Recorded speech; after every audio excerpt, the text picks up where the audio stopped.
So welcome everybody. We are so excited to be learning with you here this evening at the Renee and Alexander Bohm Memorial Lecture, Nature and the Supernatural in Medieval Ashkenaz with Dr. David Shyovitz. This is an annual lecture series that is in honor of Renee and David Bohm, sponsored by their grandchildren, Elisa Shea Auden and Daniel J. Auden. As you come into the Zoom room, I will invite you to become a panelist. Don't worry, we're not expecting you to give the lecture. It just means that if you wish, you can turn on your camera so that we can see your lovely smiling faces. And if there is an opportunity for questions or comments, it means that you'll be able to unmute and ask yourself. So we encourage you to accept that if possible. We just ask that you keep yourself on mute when you're not speaking. It minimizes the background noise so that we can all hear each other. Questions and comments can be put in the chat, and at the appropriate moment, I will read them if we get to that. So the Jews of medieval Ashkenaz are known to posterity for their erudite biblical commentaries and abstract talmudic dialectics and intricate poetic compositions. They also wrote extensively about demons, monsters, and mythical beasts and occult practices. How did these bizarre, superstitious preoccupations exist alongside or as a part and parcel of the sophisticated, learned culture of Ashkenazic rabbinic luminaries? What are we to make of the Ashkenazic theological, halakhic, and exegetical writings that focus their attention on werewolves, golems, amulets, and mythical spells? And how might our own understandings of the boundaries between the natural and divine worlds be enriched by delving into the approaches of our medieval predecessors?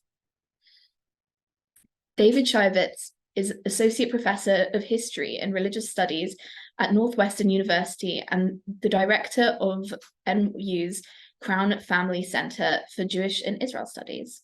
His research and publications focus on pre-modern Jewish cultural and intellectual history, with a particular emphasis on the history of halakha, the development of Jewish theology, and the dynamics of Jewish-Christian and Jewish-Muslim relations.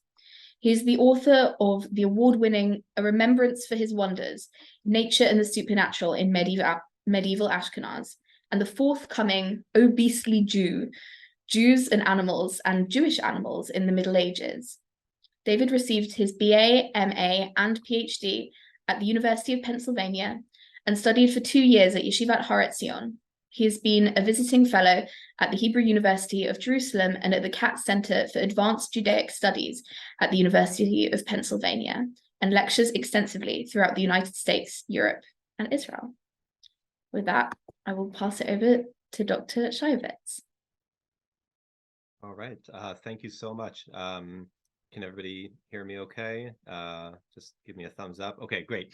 Thank you very much. Thanks for the introduction. Thanks very much to everyone for coming and to Drisha for hosting me. It's really an honor to be able to deliver the Bohm lecture this year.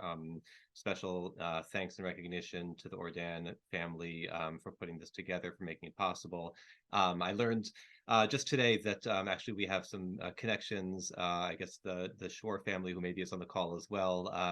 Hello to them if they're listening. It's been a long time, but it was lovely to learn that there was a connection to some people who I knew growing up many years ago. And I'll also just say that this feels like a real treat for me in 2 ways in particular, I would say. The first is that my very first sort of teaching experience when I was still a graduate student was at Drisha on the Upper West Side back in, 2006 or 7. I taught there, courses intermittently for a couple of years. It was a wonderful experience, and so it feels really like coming full circle to be back on Drisha in this new modality. But I have very, very fond memories. And the second reason that this feels really like a treat for me is just that these days, teaching Jewish history and Israel studies on a college campus feels stressful in ways that it hasn't always. And so it's really wonderful to be able to take a break from all of the important and, stressful things that are happening now in that setting, and to engage with all of you today in Torah Lishma. We're not going to talk about things, I think, that are too politically freighted. We'll see what direction the conversation goes in, but just to be able to read Jewish texts together, to study, to discuss, hopefully to learn from one another.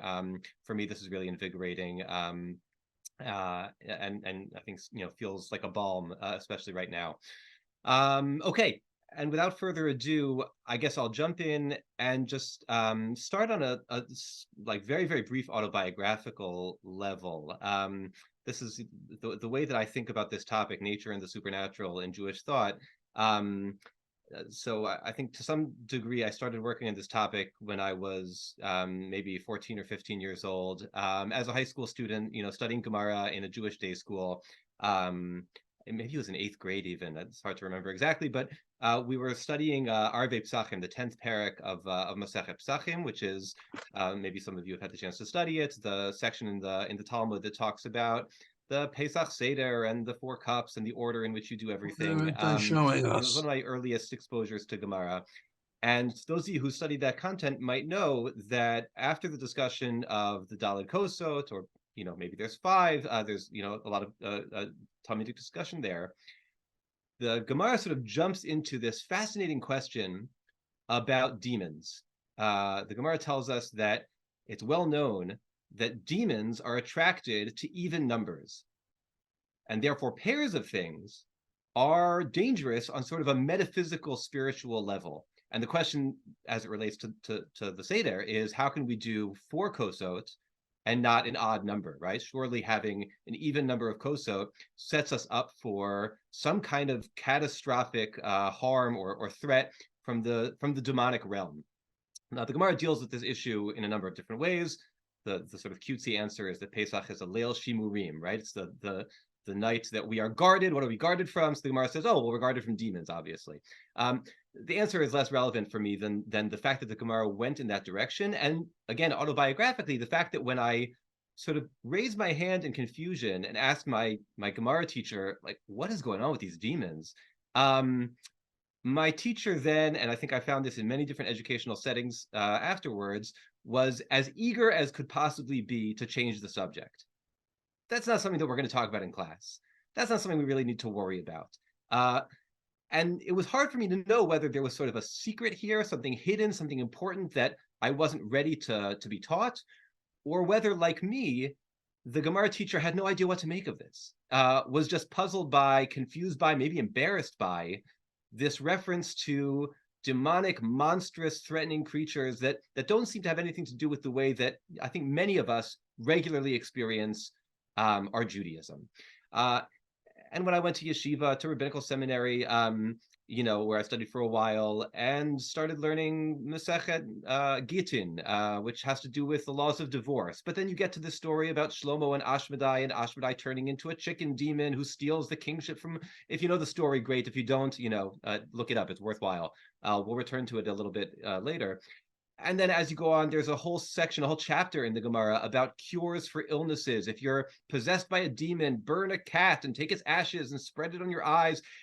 And I was just perpetually confused and could never find a good answer, a good explanation for what all of this superstitious stuff is doing in this canonical religious source that I've devoted my life to.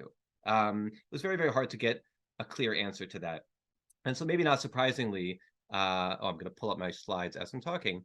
When I decided to go to graduate school and to pursue a doctorate in Jewish history, this was really the topic that I was fascinated by. I think the fact that I grew up reading like a lot of Stephen King novels probably also didn't hurt. And ultimately have spent a lot of years pursuing and thinking about. And I'll give you just a couple of examples of some of the surprising ways this plays out to sort of set the scene for some of the more detailed content that we'll get into as we go along. So if one were to open up some of the surviving physical texts of Jews in the Middle Ages, so you might come across dragons, sort of hybrid human-animal creatures. These are illustrations from an illuminated Hebrew manuscript from the 13th century called the tripartite Machzor. This is the sort of opening page of the Kol Nidre service. You can see the Kol if you read Hebrew, surrounded by these very puzzling and mysterious looking creatures. You find many, many more of them in other artistic and literary and sort of material texts that survive from this time. So again, you can see this sort of hybrid, half human, half animal with tails, dragons, very, very puzzling mythical kinds of content. And if you kept paging through, again, this is not what you'd find in a museum, but this is just if you open up the actual books that Jews were engaging with, were paying for, were commissioning in the Middle Ages, you'd find more dragons and more dragons. You'd find demons. If you're thinking that the feet on this demon, which look like those of chickens, maybe ring a bell from the brief reference I made to Ashmedai a moment ago. So again, more on that to come. But this is meant to be a depiction of a demon, the kind of demon who you hopefully are protected from on Leil HaSeder. Or you'd find half human, half animal creatures, in this case performing mitzvot. This guy is waving a lulav and an etrog. Hybrid creatures, monsters essentially, right? Half human, half animals, sitting down to feast, or being depicted leaving Mitzrayim. You can see here, this is the so-called bird's head Haggadah, also from the 13th century. Here's a sort of a bird-headed man making matzah, passing it along to Bnei Israel, led by Moshe with a beak as he's leading them out of Mitzrayim.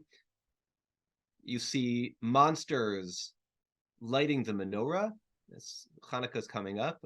This is one of the lesser known, but I think extremely fascinating visual depictions of Hadlakat Neirot Hanukkah from the Middle Ages.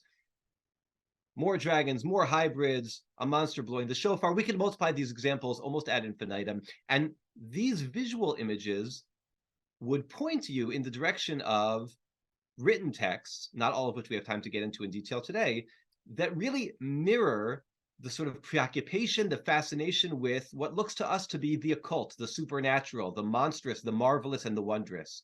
And so you'd find texts, as was read in the description of the lecture, about werewolves, about golems, about all the different ways that demons might impact your life, or maybe the amulets that you should be hanging up in your house to protect you from those demons. This is an Ashkenazi amulet meant to protect you from demons who might attack your child after they're born and before your son, specifically before the bris milah.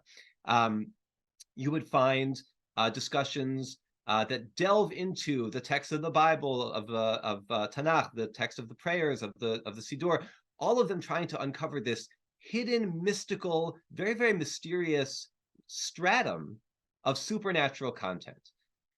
And so the more that I got into this and sort of pursued, what's with these pairs of demons that we're worried about on the night of Pesach? What's with Ashmedai? What's with all of this content that tends to get glossed over? So it sort of developed in me a little bit of a fascination for trying to understand what this could possibly have meant to Jews in pre-modern times, given that to us in modern times, it seems so mysterious and cryptic and maybe embarrassing and off-putting. Now, I don't want to claim that I'm the first person, not by a long shot, who tried to make sense of all this material or expressed a fascination for it. There's been a huge amount of, very good rabbinical writings about this material, and also scholarly writings on the part of academics. And I'll just name check one book, two books, I guess I'll name check. The first is a book by a scholar named Joshua Trachtenberg, who almost 100 years ago already wrote a phenomenal book called Jewish Magic and Superstition that collected so much of this material from the pre-modern Jewish historical setting, specifically in Ashkenaz, and tried to catalog it essentially. Here's what Jews in Ashkenaz had to say about amulets, about monsters, about demons, about miracles. It's a wonderful encyclopedic work. But you can see from the sort of subtitle of the book, the analytical approach that this author took, the argument he made about why it was that so much of this supernatural content infused Jewish culture. And the answer is folk religion.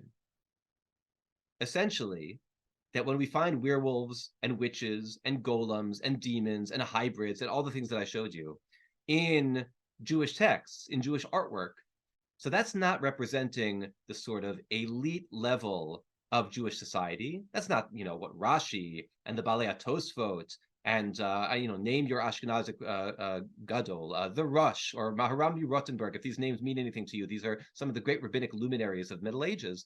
They weren't interested in any of this stuff. This is all about folk religion. This is what the uneducated masses were sort of interested in, what they were maybe influenced by as they, engaged in their day-to-day life in Germanic towns, the stories they heard, in the marketplace about, I don't know, werewolves or witches. And it sort of trickled into, almost by osmosis, into Jewish texts. But the argument is essentially, from the perspective of Judaism with a capital J, right? Halakhic Judaism, elite rabbinic Judaism, all of this stuff is really a distraction. It's beside the point. And I think that's really the approach that many of us, if we even ever think about this, tend to take. It's certainly the approach that my Gemara Rebbe in 8th grade took. Don't worry about the shadim, the demons. Don't worry about pairs of cups, right? That's not something we're going to engage in on any kind of deep level. We're going to get through it as quickly as possible and then return to the important things. Now, in a book that I've written, and I'll just name check this for those who want to find out more, I've tried to take a really different approach, and it's a sort of a different approach that I want to audition for all of you here tonight, which is to say, if we find descriptions or pictures or texts about demons and werewolves and monsters and golems, we should assume that they are there for a reason, and we should assume that the rabbinic, literate, elite authors of all of the texts that survive about Jewish history in the pre-modern world left this content in those materials for a reason, right? In other words, if Rashi or a posek or a parshan makes reference to all of this content, it's not because he sort of unthinkingly reproduced what the folk culture was talking about in the background. It's because they found it important for whatever reason, and they preserved it and decided it was worthy of study and investigation.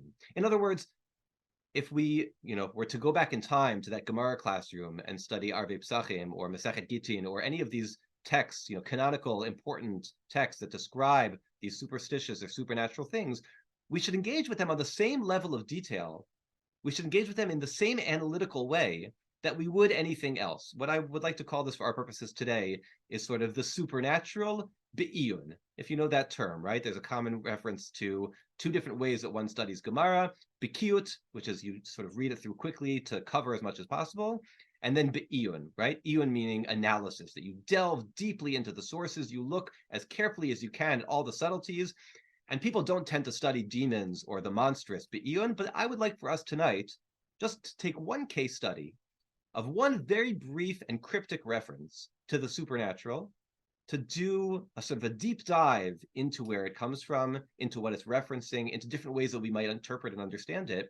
And I hope that what we'll come away with is A, a much deeper understanding of this one particular passage, but B, maybe a more broad and capacious and open-minded way of thinking about parts of the Jewish tradition, parts of the rabbinic tradition that we are predisposed to sort of gloss over, not to pay much attention to. And I hope that by the end, there'll be a few maybe concrete lessons that we can take away from this case study in terms of how we think about some core issues within Judaism today. Okay, so all of that is by way of slightly lengthy introduction.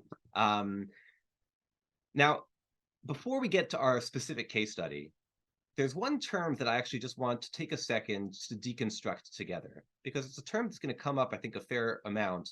And it's a deceptively complex one. That is to say, it's a term that we might see as simple, but that actually is much more complicated than we might imagine. And that's the term nature. Now, if I was to ask everybody to turn off, take themselves off mute, you don't have to do this. But if I was going to ask you to do that and shout out, what is the Jewish word? What is the Hebrew word, the rabbinic term for nature? I'm sure many of you would say the same three-letter Hebrew word, which is teva. Tet, bet, ayin. Teva, they named some sandals after it. There's a drug company that was named after it, right? Israeli companies tend to name things after the word teva. Teva is the way in modern Hebrew, in medieval Hebrew, that one refers to nature, to the natural world. And the sort of binary nature versus supernatural, right? Rational versus superstitious, I think plays at or sort of is taken for granted in the way that somebody like Trachtenberg might talk about Jewish magic and superstition. All of that supernatural stuff, right, is folk religion, but the more rigorous, analytical, rationalistic, study of nature within a Jewish framework is something altogether different. Even to this day, the one of the guiding mottos of some denominations within Judaism is Torah umada, right? Torah and science and study of nature, rigorous analytical sort of critical thinking. And so it may come as a surprise that the word nature, the concept nature, is not an intrinsically, originally Jewish one. If you were to ask Jews for most of Jewish history, in the times of Tanakh, in the times of Chazal, in the times of the Gaonim, how do you say nature? So they would say to you, what is nature? What does that mean? They wouldn't recognize the category. And that's because the inventor of nature, from a Jewish perspective, is actually a Sephardic Jewish thinker, who I'm sure is known to many of us, Moses Maimonides, or Moshe ben Maimon, the Rambam. Rambam, we don't have time to do a deep dive on Rambam now, but he lives in the 12th century. He's born in Spain. He migrates for complicated reasons to Egypt. He is, over the course of the Middle Ages, the most important rabbinic, halakhic, philosophical, communal leader of the Sephardic world. And he's somebody who deeply, deeply seeks to integrate traditional Judaism, halakha, belief in revelation, with rational critical thinking, which he very much imbibes from his surrounding culture, and that surrounding culture is the surrounding Islamic culture. Rambam writes most of his works in Arabic. He is deeply immersed in the writings of Islamic intellectuals and scientists and philosophers, and he tries to marry that with Judaism in his philosophical texts, like, for example, the Moreh Nevuchim, the Guide of the Perplexed. Now, because he writes these texts in Arabic, so he's able to draw upon vocabulary that is not intrinsic to the Jewish tradition, right? But that actually is drawn from the Arabic tradition, the Islamic tradition. So he's writing his interpretation of the Torah. He's writing about how to fuse together science with revelation. He's writing about the rationality of certain mitzvot, but he's doing it using a language that is taken from the surrounding Arabic culture. And it's only when Jews who don't speak Arabic want to start reading the Rambam that there's a need to translate his works into Hebrew and to actually find corresponding Hebrew terms for some of the Arabic terms that he took for granted, but that other readers wouldn't be able to understand. And that's the context in which there is essentially the invention of the word teva. The very first time that the word teva appears in Jewish history to refer to nature, to the natural world, the natural order, is in a dictionary written by Shmuel ibn Tibon. It's called Perush Hamilot Hazarot. Here's a very, very small print sheet for those who want a visual aid. If you look at the very bottom where it says Ot HaTet, so this is sort of in alphabetical order. So if you go to the letter Tet, one of the first entry is Teva. And essentially what he does in this dictionary is he says, we've got all these words that Rambam is using in his writings. You who are reading his writings in Hebrew don't understand what they say. So I'm going to invent new words to translate his Arabic terms into. And then when you read Rambam translated into Hebrew, you're going to need my dictionary in order to define all of these new words that I've essentially invented to help you understand it. If you think about, Ben Yehuda more recently inventing the Hebrew word for bicycle or inventing the Hebrew word for ice cream, right? There's kind of a medieval corollary to that. But what's being invented is the term, the concept, teva, which up until Rambam simply didn't exist for people to think about their surrounding physical world. They thought about the physical world using other kinds of terms, but teva as a specific sort of category for the laws of nature, the natural order, predictability, regularity, those simply weren't assumptions that people took for granted in the same way that they could once a category, a term, had been invented to encompass all of those things. Now, why is this important? So for me, it's important because when we look at our Ashkenazic material in just a second, so we may be tempted to think these guys are completely into the supernatural as opposed to the natural. They're completely into the superstitious as opposed to the logical and rational. But what I want us to remember is that those categories, that binary itself, would have been a very recent invention, right? The assumption that there is a difference between the supernatural and the natural wasn't something that could be taken for granted in the same way before the invention of Teva that it could be later on, or that it could be for us today, right? Some of the grounding assumptions that we're going to have are not ones that would have been shared by the people that we're studying. And there's much more that we could say about this. I'm actually going to skip over a tiny bit. We'll come back to some more of this if people are interested. I'll just briefly reference this, which is shortly after Ibn Tibon invents the term nature, again, invents the Hebrew word nature from scratch. So it's become so deeply ubiquitous in Sephardic culture that we find references to Teva in Ramban and Rav Moshe ben Nachman. Among Kabbalists, we get very quickly by the 13th century this sort of gematria correspondence that the word Teva is equal to the word Elokim, and that both of them, because they have the same corresponding value in numerical terms, right? Gematria is sort of the substitution of numbers for letters in the Hebrew language.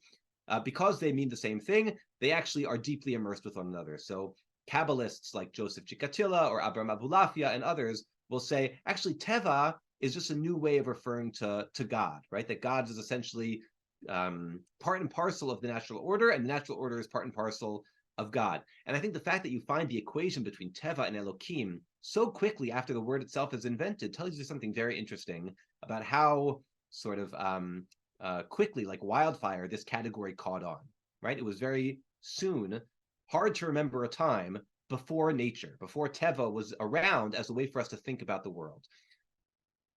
But for our Ashkenazic authors, there is no Teva, there is no category of nature, and so when they see things around them, they need to use other tools to try to make sense of them. And this is where we're going to get to our case study. And the case study for our supernatural be'iyun, right, our deep dive into the supernatural, starts from a passage in the Babylonian Talmud, in the Gemara, in Masechet Menachot.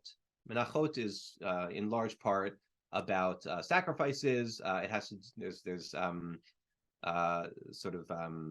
it belongs to the order of Kodshim. So broadly, it's about holy things having to do with the temple service.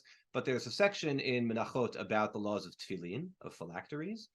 And very briefly, in that context, the Gemara quotes a discussion between two Tanaitic figures, two Tanaim, Rabbi Yehuda Hanasi, the author of the Mishnah, and a guy named Plimo. And Plimo is quoted as coming to Rabbi and saying to him, if one has two heads, on which one must he wear his tefillin? Now, this is the kind of question I think that in my Gemara class, would have gotten me thrown out of class, right? Like Plimo is, I don't know what the technical term for this is, but in like growing up, we would have called him a nudnik. This is a guy who's trying to sort of, stir up trouble.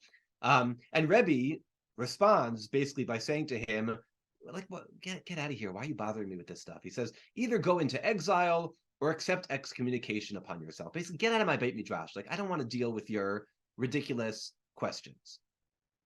Until, in the climax of the story, we're told that just at that very moment, a certain man arrived in the Beit Midrash and said, a child was just born to me that has two heads.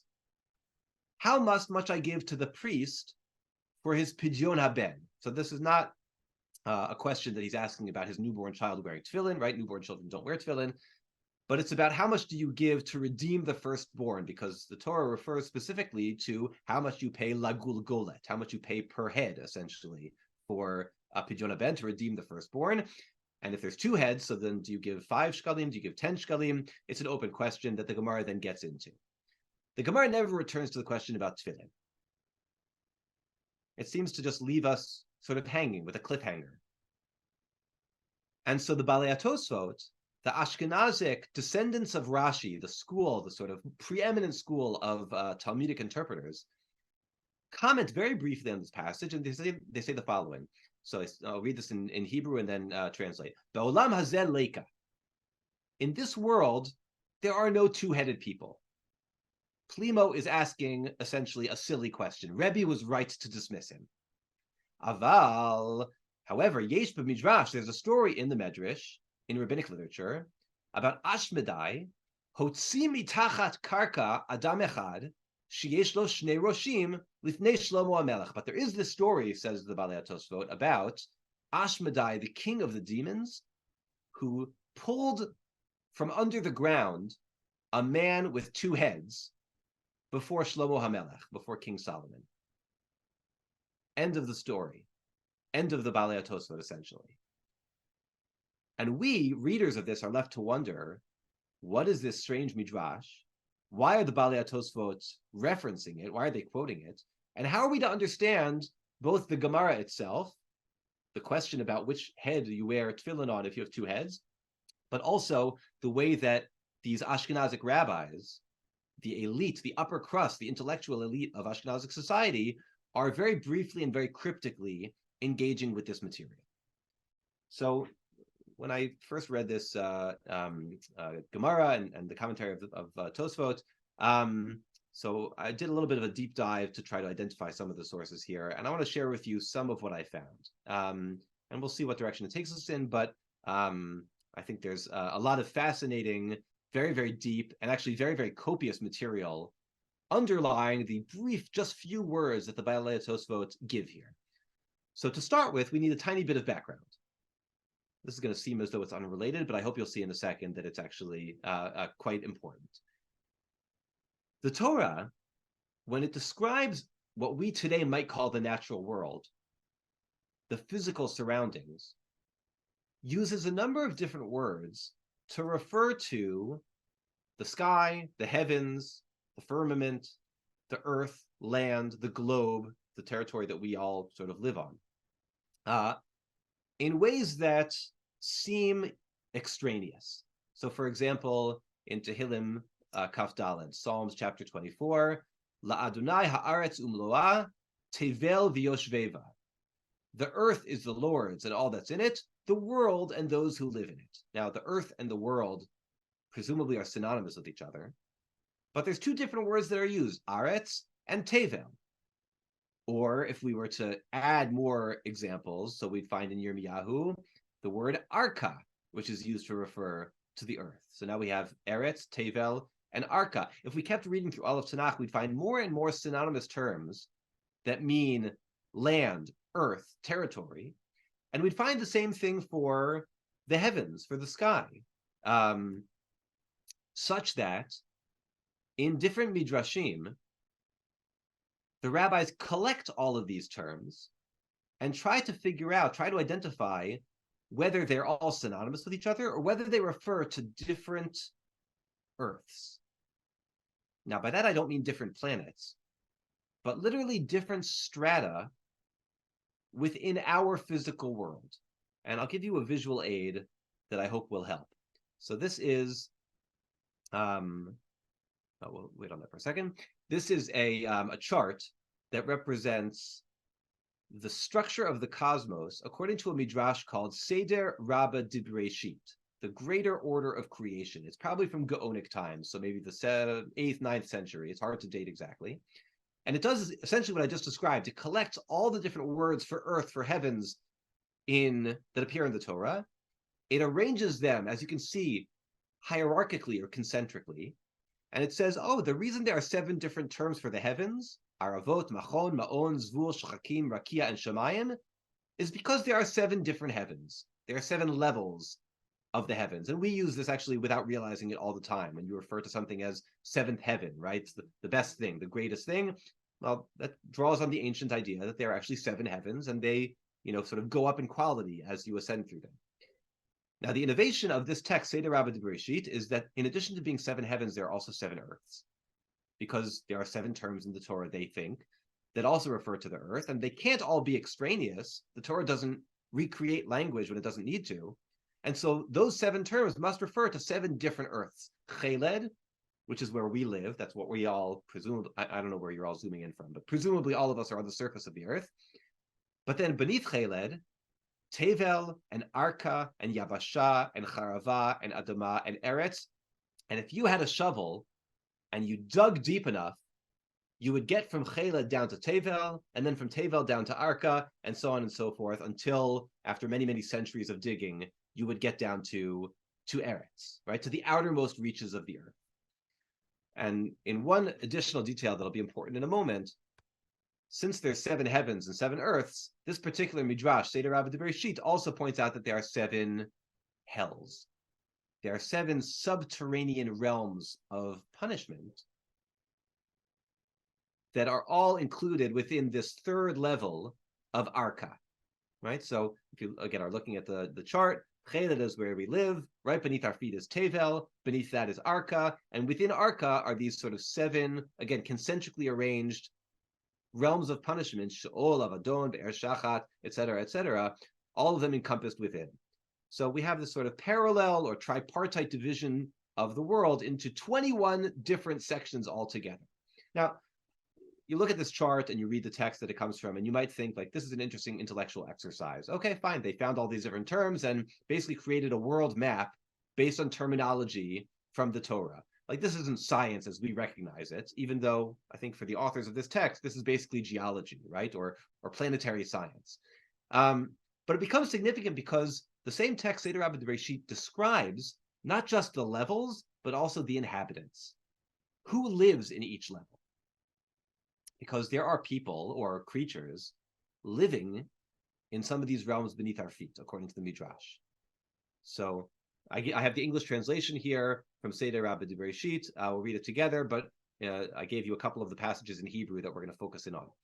So we learn, on Tevel, remember, this is the realm just beneath our feet. There are mountains and valleys and all their inhabitants, and some say that there are kinds of creatures in Tevel, Minei Briot. There are those whose heads appear human, but whose bodies appear like lions, and those whose heads appear like lions, but whose bodies appear human.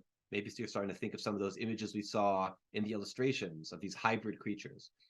And there are others whose heads appear like oxen, and whose bodies appear human, etc., and snakes, all these different kinds of hybrid human-animal creatures. And there are those who have 4 hands and 4 legs and a single body and a single trunk. And when they sit, they look like 2 people, and when they walk, they look like a single man. In other words, 2-headed creatures. Not only that, when they eat and drink, they fight with one another and say, "You ate more than me." Now, it's hard for me to know what to do with this line other than it's kind of comic relief, right? You've just described all these monstrous hybrid creatures that live in Tevel, and some of them are 2-headed creatures, and so you're imagining the 2-headed creatures, as in the Muppet Show, used to fight with each other, over their sandwiches or over their meals. I think that Jim Henson probably, was onto something with this illustration. Now, what are we to make of this text? So, if we were to try to identify who these creatures are that live in Tevel, so they are human-animal hybrids. They're referred to as creatures, not as people, right? Minei Briot, beings. And they're not depicted in a terribly flattering light, right? The 2-headed creatures are fighting with one another in this sort of like semi-comical mode. Now, let me throw the question out to you for a second to think. If you're the author of Seder Rabba Bereshit, why in the world, or where in the world would you have gotten this from? Where does this idea, where do these creatures originate from? So I spent a long time thinking about this until I came up with an answer, and then after I came up with the answer, I actually asked my daughter, my 16-year-old daughter, who does Chidona Tanakh very seriously. She's a serious Tanakh person, and she figured it out in 2 seconds. I should have asked her in the first place. It draws upon a reference to Tevel in the Torah, which is in the prohibition on bestiality. We're told, "Uv'chol behema lo titen shochvatcha l'tomava, v'isha lo ta'amod l'pnei behema l'irva." Essentially, don't engage in these forbidden unions between human and animal, tevelhu, because that is a perversion. And so when the authors of Seder Rabba Bereshit found a word tevel that means both perversion and also earth and also land, right? L'Hashem ha'aretz u'mloa tevel v'yoshveva. So they assume, oh, that's Tevel, that land must be the place where monsters live, where human-animal hybrids live, where perversion has occurred. And so the creatures that live there are described in this very negatively valenced sense. This is like the underworld, where all these horribly perverted, sort of mixed up hybrid creatures live. And of course, with this perversion, then it's going to be sinful. And if we had more time, which we don't, so we'd find that there are many other rabbinic texts that describe this kind of monstrosity in a similar way. That when they find examples of human-animal hybridity, they assume that it's demonic.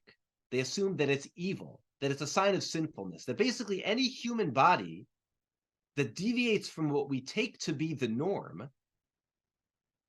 reflects or encapsulates some kind of divine ill will. So, for example, here, we don't have time to do justice to this text, but I'll just reference it briefly. The Gemara talks about how part of the Medrash, in Breshit Rabbah talks about how part of the sort of decline of humanity, part of the sinful Yeridat HaDorot, the decline of the generations that happened between Adam and Noah, between Adam HaRishon and Noach, right? Obviously, in the times of Noach, the world became so corrupt that it was wiped out. That process is described as humans becoming gradually more hybrid, right? The Gemara says in the time in between Adam and Noach, people became kinturim, they became centaurs, human-animal hybrids that show, again, corruption, perversion, sinfulness.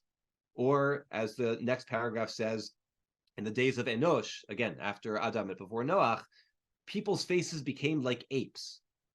They became gradually less human, gradually more animalistic, and in their fusion of these categories, it reflected sinfulness, perversion, really just disintegration within society. And so this makes it, I think, all the more surprising that in other versions of the same text that we started with, Seder Rabbi de Breshit, we read the same description of Tevel, but with a twist. And here I've given you, in parentheses, the sort of location of the manuscripts, because as I'm sure many of you know, midrashim that survive from the Middle Ages often survive in different manuscripts that have differences among them, right? People hand wrote their texts prior to the rise of print, and so there are all kinds of variations among them. Seder Rabbi de Breshit, the one that we saw a moment ago, this was the Jerusalem manuscript. That means it's preserved today at the National Library in Jerusalem, and that's the one that talks about minei briot, creatures who fight with each other. But the version that survived in Oxford and in Munich describes them differently. It says that on Tevel there are 365 types of creatures, but they are people. They're bnei Adam. They're human beings. Even though their heads appear like lions and their bodies appear like oxen, even though they have this hybrid nature to them.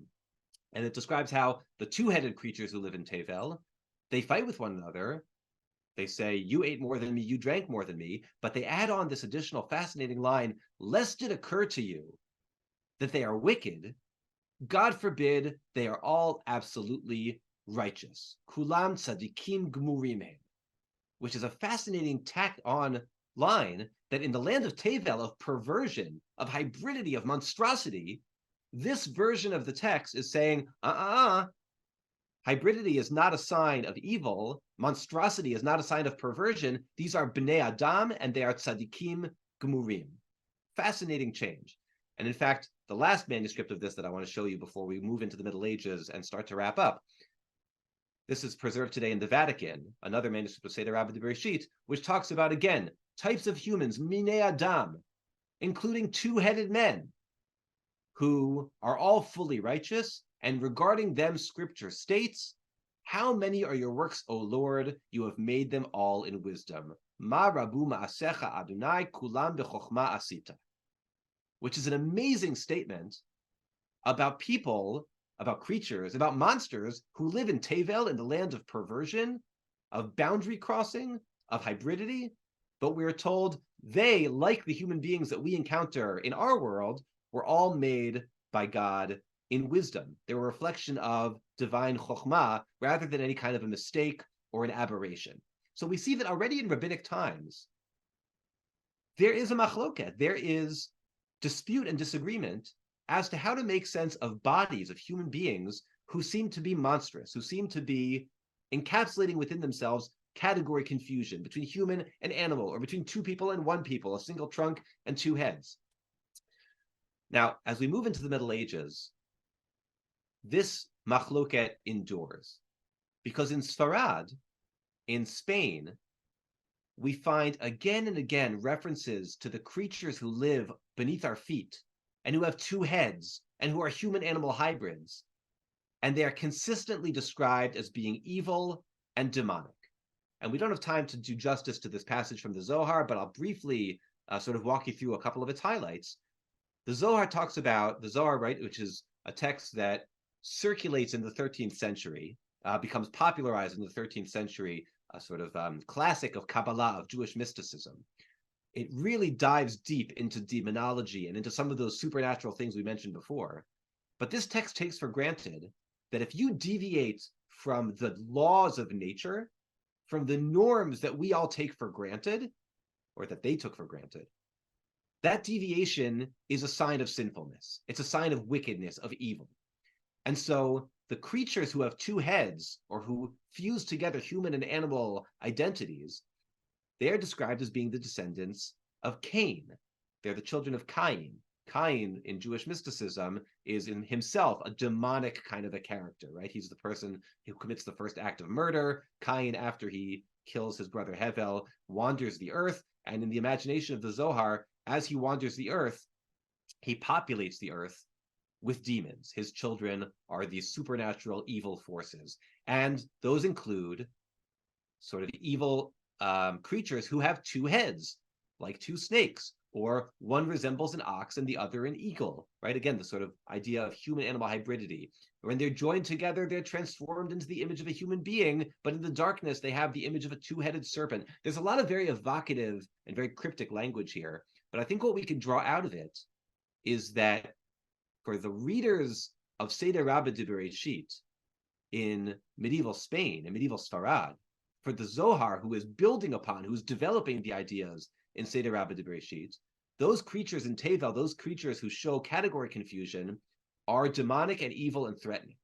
And in fact, as the Zohar goes on, there's at least a half a dozen appearances that these creatures make. The children of Cain, who are consistently described as having two heads and a single body, and they're always threatening and monstrous and evil, and they're sort of coming to terrorize the living. Which makes, by contrast, we're going to skip around a little bit. We have time, we can come back to some of these images, but I think we're going to have to skip them for now. Maybe in the Q&A we'll have time. Which, by contrast, makes the story that the Balei HaTosfot are quoting in their interpretation of the Gemara and Menachot that much more surprising. Remember, the text we started off with was, where do you put tefillin on a two-headed man? And the Balei HaTosfot saying, well, there's no two-headed man in this world, but the Midrash describes two-headed men. And we now know that the Midrash that the Balei HaTosfot were referring to was probably Seder Rabbah de Bereshit, which describes these people living in Tevel under the earth, and which seems to be divided as to whether they are humans or monsters, righteous or wicked. But the Balei HaTosfot had at their disposal one more midrash, and this one took a long, long time to find because it's not actually a midrash at all. They refer to it as a midrash, but it survives today in a text called Sefer HaMa'asim, which was actually only very recently published. It was available only in manuscript for a very long time.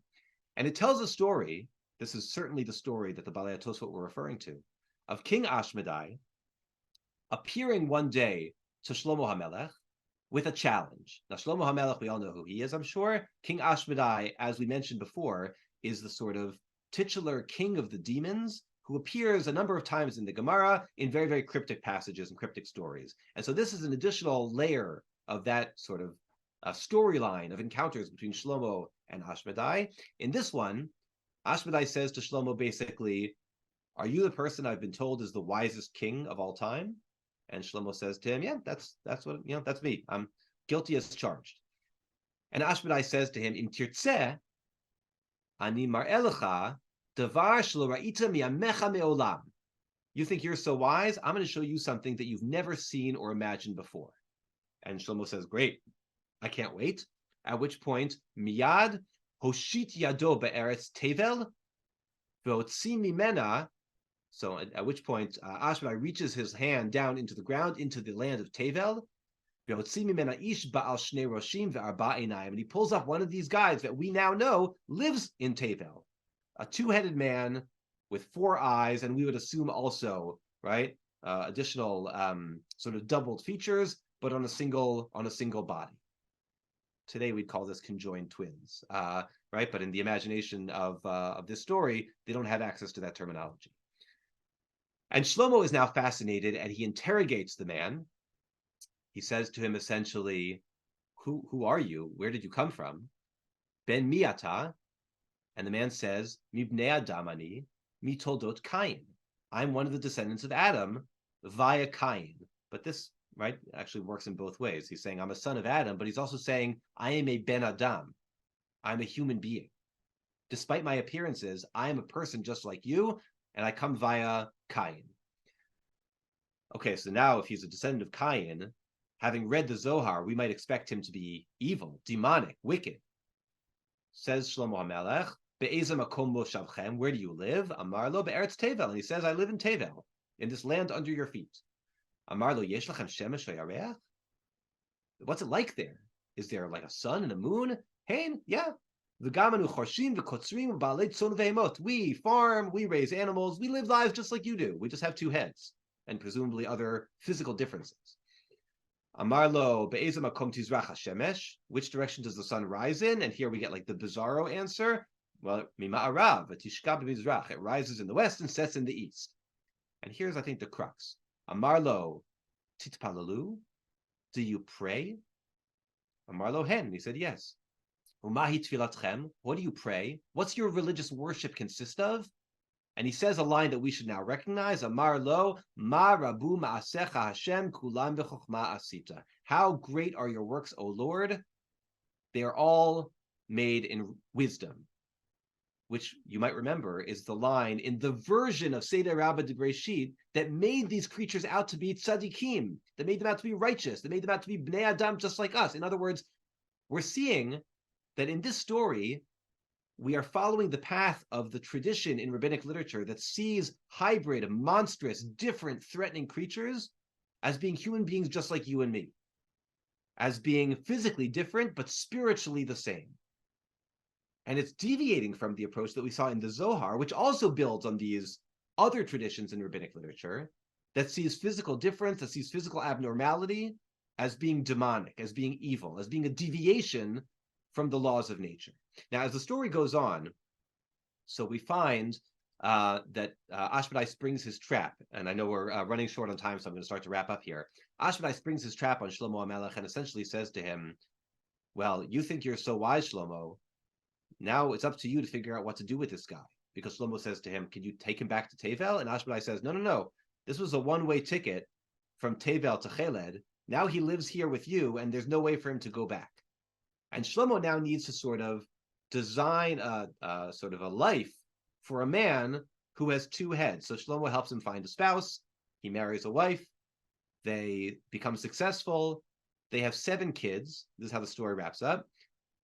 6 kids with one head, and 1 kid who has the apparently recessive gene of having 2 heads. And then the man from Tevel dies, and the children go to court to Shlomo to contest the inheritance.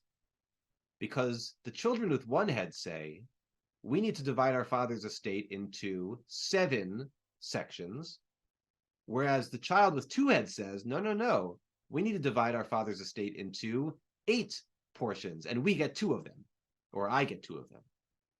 And Shlomo has to decide, is a man with 2 heads 1 person or 2 people? 7 portions of inheritance or 8? And now Shlomo realizes, oh my gosh, this is what Ashkenaz set me up for all those years ago. He asked me if I was the wisest king. I told him yes, but now I have no idea what to do. And Shlomo prays to Hashem, gets wisdom, and eventually designs a very gruesome test for figuring out whether a 2-headed man is in fact 1 person or 2. Don't try this at home, please. But he essentially puts a mask over one head, pours scalding water on the other one, and waits to see whether the head, who is not able to see what's happening, feels pain and cries out at the sort of sensation that the other head is experiencing. And the way the story ends is that they both experience pain. Shlomo therefore decides they're a single person, albeit one with 2 heads, and he divides the estate into 7 rather than 8. Again, I'm not getting into the medical ethics of this, or I'm not a lawyer. I wouldn't recommend this as a judicial sort of response. But the story focuses on this character and basically describes the 2-headed man as somebody who prays, somebody who is human, somebody who goes to the rabbis for guidance, right? Who goes to Shlomo for din when there's a halakhic dispute, essentially makes him out to be a person just like you and me. And in some of the images I showed you at the very start, monsters blowing the shofar, it's a sort of an illustration of a creature from Tevel blowing the shofar, showing that people, creatures, human-animal hybrids who live in other realms, nonetheless are people, nonetheless they observe the mitzvot, right? Kol yoshvei Tevel v'shochnei eretz, all of the inhabitants, not just of our land, but also of Tevel, need to worship Hashem and perform mitzvot. And this is why we get this picture of a monstrous human-animal hybrid who nonetheless is observing halakha. We find the same thing in the image I showed you, and this is a nice way to end for Hanukkah, of a monster from Tevel lighting the menorah. And this is because the piyut that accompanies this image, again, refers to Osei Tevel, God, the one who created Tevel, in addition to having created our world. And again, this is not Tevel, the realm of perversion, but Tevel, another place that's not accessible to us, but that should give us a little bit of humility about our own uniqueness, because other folks out there can be defined as human, as observant, as created in God's image, just as much as we are in our own recognizable realm. So to end, we've seen that in the Middle Ages, for the first time, Rambam and those who followed him invent this category of nature, of teva, and the laws of nature that they see as being harmonious with the Torah. You can study science and you can study Judaism, and the two of them are going to be mutually reinforcing the kind of Newtonian idea that there are laws of nature that govern the way we experience the world and that you can't deviate from them. So this has given rise to a lot of very good Jewish science and Jewish medicine. And Rambam is, of course, an amazing figure in the history of Judaism. But it also comes with certain limitations, because if you're an exception to the laws of nature, if you're born with the head of a snake or with 2 heads and 4 arms, so this Sephardic way of thinking would say that you are demonic, that there's something threatening about you, that you are outside the categories of our laws of nature. Whereas in Ashkenaz, I think what we see in this case study and in many others is a much more fluid understanding of the way we can derive spiritual meaning from the natural world. I've called this, in a little bit of a tongue-in-cheek way, a quantum as opposed to a Newtonian understanding of nature, where the laws aren't the be-all and end-all. Sometimes it's more about probabilities, about more like this and less like that, but not sort of a strict, hierarchical, regimented, predictable way of making sense of the world. And nonetheless, we find these Jews in Ashkenaz not just engaging in folk religion, not just telling over the campfire stories they heard from their Gentile neighbors, but delving in real, careful, conscious detail from a halakhic perspective, from a mystical perspective, from a moralistic perspective, and from a scientific perspective, ultimately, into monstrous creatures and hybrids that their sort of neighbors in Sarad were just as willing to cast aside and to dismiss as being corrupt and sinful. I think that the lessons for us today, there are a number of potential lessons for us, but I guess the one that I would end on is that as we think about not just our relationship to the natural world, but our relationship to one another, and the way that some of these hierarchies can be used to structure the way we think, but also to limit, also to exclude, some of the ways we understand the laws of nature and the instrumental uses of the natural world are maybe not as spiritually compelling as they used to be in an age of climate change, which we can talk more about in the Q&A if people are interested. Understanding that nature itself is fluid, changes, undergoes transformations, and maybe is much more dependent on human understanding than we were once accustomed to think. These are all things that I think need to be taken into account as we think about our own spiritual understandings and relationships with the natural world, with one another, and of course with the Jewish tradition that we are all heirs to. I'll end there, and I'm happy to take as much time for Q&A as people have. Thank you all so much for your attention, and I'll turn it back to you.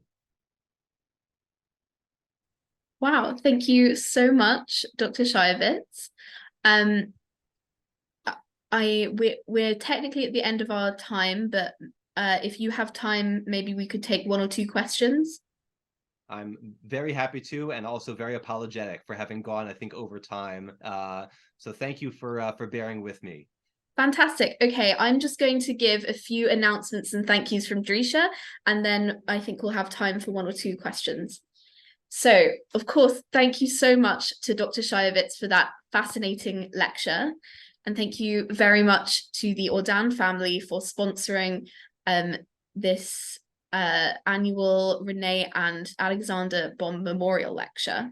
And of course, thank you to all of you for being here and being part of our learning community. Just a quick announcement. The Wintersman returns to Drisha this year. From December the 25th to the 27th, we will be gathering on the topic of organ donation in Judaism. To learn more, to sign up, and to find out about more of our classes during our Wintersman, you can visit 5784.drisha.org/winter. I'll put the link in the chat. And I think we have a question from Joan Sachs. Would you like to unmute and ask your question? Yes, I would. Thank you. I just suddenly realized I apologize for being late, but I was attending 2 other meetings, and I suddenly realized there's a relationship. I myself am disabled, so I'm on a committee on disabilities. And I was also just now attending a meeting where I'm having a very frustrating time with both physical and virtual accessibility. And it occurred to me that there are some parallels to what you were describing. In terms of how people see people who are disabled, or don't see the person within them, but see them in some categories almost as you were describing. And so I kind of want you to respond to this, if you would, because my experience, especially this year, I became disabled. I used to work with people with disabilities, but I became disabled very suddenly 13 years ago. And I've been, for the past year, struggling in a fight on behalf of people with disabilities in Jewish institutions. So I'd like to see if you could draw some parallels to what I'm finding. Yeah, I'm so grateful to you for sort of naming this. Naming something with more precision that I think I was sort of hinting around at. And I'll tell you, I guess I'll allude to a couple of the ways that I was trying to hint to it, but then I think we can go sort of drill down a little bit deeper and more conscientiously. So I mentioned just very briefly in passing that, today we would call a two-headed creature, so to speak, I'm sort of putting this in scare quotes, right? A two-headed monster, in even bigger scare quotes, we would call that conjoined twins. And we know that this is not a supernatural portent from God, but it's a rare, but certainly not unheard of, state of being that people are born with, and sometimes are separated surgically, sometimes are not, even in antiquity. So we know from other kinds of documents that some people were able to live as conjoined twins. Much more frequently, people died or were not allowed to live because the assumption was that these kinds of physical differences were, as the Zohar would have put it, as some of the versions of the Midrash would have put it, were threatening, right? Again, by deviating from the laws of nature, which can be quite repressive if understood that way, then it's telling you that you are beyond the laws of nature, that there's something about you that is unnatural. It's actually an interesting and little known thing that the word monster itself actually developed as a way of referring to people with who are born with different kinds of congenital abnormalities or other kinds of deviations. So, the ancient Greeks and Romans developed a whole branch of science or of medicine called teratology, which is basically the science of monstrosity. That's how it translates directly, to refer to monstrous births, people who were born in ways that demonstrated that something about them was threatening. That's where the word monster comes from. The Latin etymology comes from the same word that we use for demonstration, right? A monster points to something. Usually what it demonstrates, what it shows, that it points to, is that there's some kind of a divine curse or something, ill-favored at play in this kind of physical abnormality. And what I find really fascinating and also in a way inspiring about the Ashkenazic texts is that precisely because they're not limited by a strict Maimonidean notion of nature, they're able to see in physical difference something that, their contemporaries miss. Something that a Rambam or, many of the other Ibn Tibbon, other sort of strictly scientific, rationalistic, sort of naturalistic thinkers their laws of nature are all encompassing, they're absolute, and therefore if you deviate, so your status is something is different. And I think in looking at the natural world, there's a room for what we today would call disability or for physical difference that simply is taken for granted in some of these Ashkenazic sources, and that their Sephardic contemporaries very much miss out on. Now, we could go deeper in this direction if we wanted to, and actually there's been a number of really good books written about this. I'll name check two of them. My colleague of mine who teaches at Ben Gurion University in Israel, in Beersheba, his name is Ephraim Shoham Steiner, and he wrote a book in Hebrew, but then it was then translated into English, which is about disability in rabbinic law, in the Middle Ages in particular. And he shows in that book that there is a very similar sort of push and pull in the halakhic sources. The Gemara talks about how if you're blind, you can't get an aliyah to the Torah. If you have other kinds of physical disabilities, it limits your ritual participation. But we find that Jews in Ashkenaz actually are questioning that, are interrogating those assumptions, are finding all kinds of workarounds to try to have a more encompassing definition of who is part of the community, even if they are sort of ruled out by earlier ways of sort of hierarchically structuring physical differences versus physical, typical bodies, or whatever the term is that we would use. So I would just say, I guess, in short, there's a lot to this, and there's a lot happening in the medieval sources that points to, I think, a really prescient understanding that we need to understand categories like disability in much more careful and nuanced ways.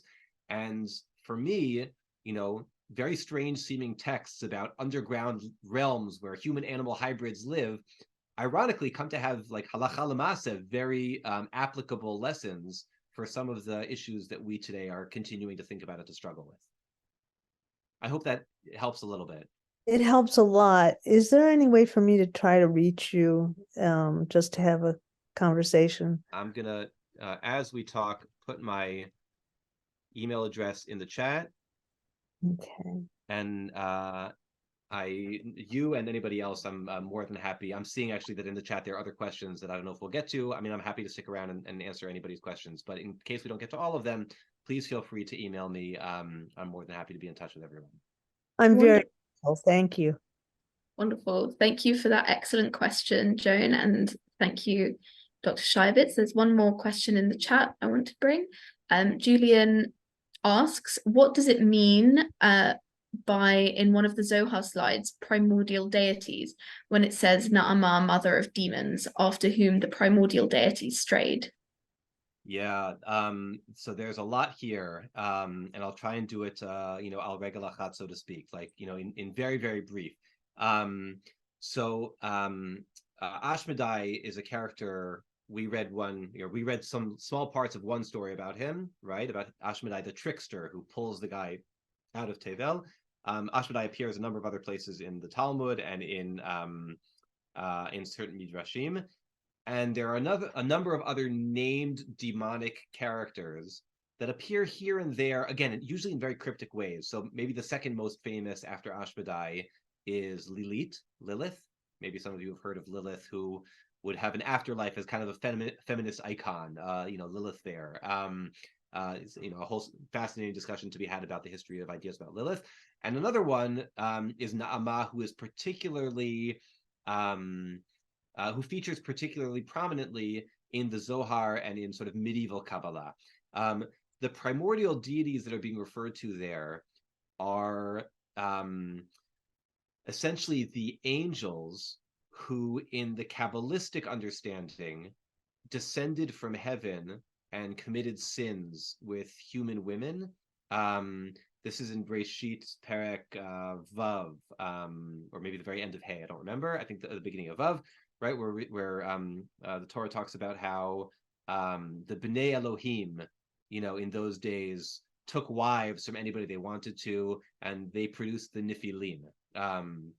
So there's a lot of different opinions in Midrash about how to understand that. The mainstream opinion in early Midrashim is that the Bnei Elohim refers to like human dignitaries, the children of judges, of aristocrats, who sort of, committed acts of sexual violence with non-elite women, and that was where, the Nephilim came from. But there's a current in Midrashim that is then picked up on in Kabbalah, that understands B'nai Elohim to be literally the children of God in the sense that they are angels. And those angels descend from heaven, commit sins with human women, however we are to understand that.